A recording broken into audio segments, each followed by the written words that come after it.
All right, we got 5 minutes on the clock. I'm here with my friend Daniel. Daniel, what's your name and your podcast show?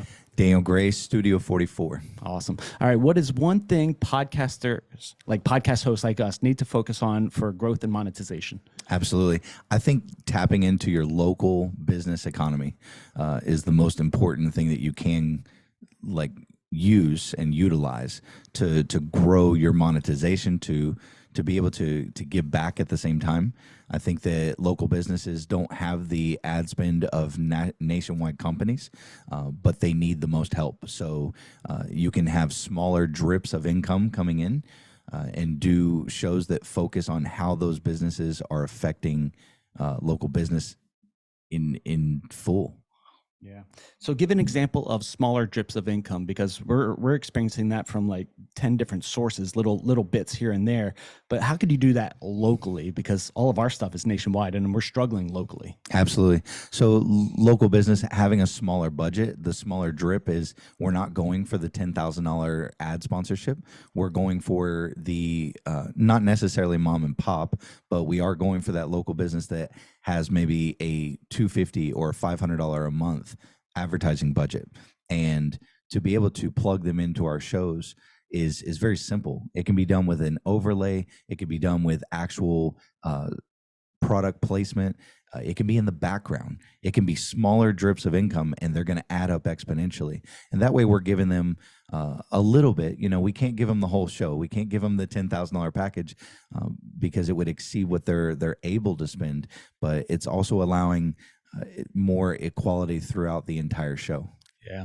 Now you're a big proponent of local. You're very involved in the community. You're always, promoting someone else's business. Now you do this with exotic mobile marketing and across the board. What is the thing that you're most excited in terms of what you're doing at scale?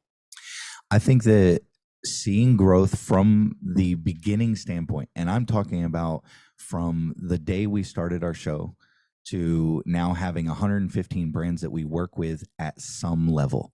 Right. And I say at some level because when we talk about the difference between $100, a $250, a $500 client, all the way to a $10,000 client, we're able to bring them exposure, and we're able to track those analytics. We stay very, very on track with not only viewership, but unique viewership, and then back end analytics on who's clicking on those sponsored ads.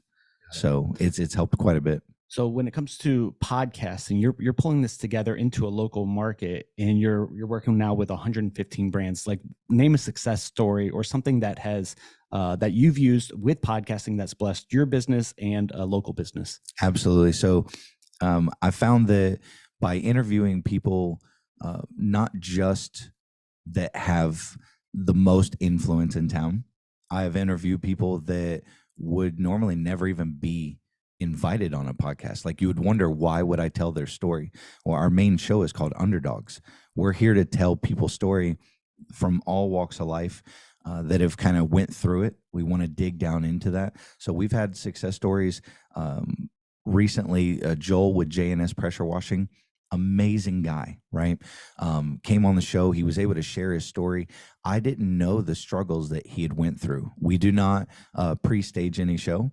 There's no questions in advance. It's literally open range. So the questions are very real.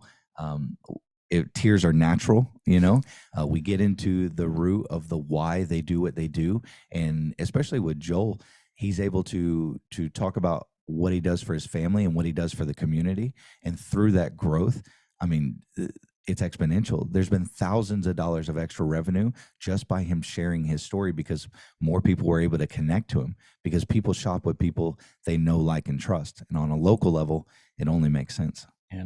So when you're focusing on local, what is the mistake that you've made that you can maybe help others not do? Gotcha. Overpricing the market, thinking that just because I have a podcast, it's worth $1 million. I need to be humble enough to realize that we all start somewhere, and we usually start at the bottom, being able to dig through the dirt to get to the clouds. So if we're willing to be humble with the price, that means that we're going to get some traction of what people can afford, not what we hope or what we, how we attach our own value. And I'm not saying value of who we are as a person. I'm saying more value of what we can do. Name of your podcast show and where can people find you? You can find us on YouTube at Studio 44 Network. Awesome. Thanks, Daniel.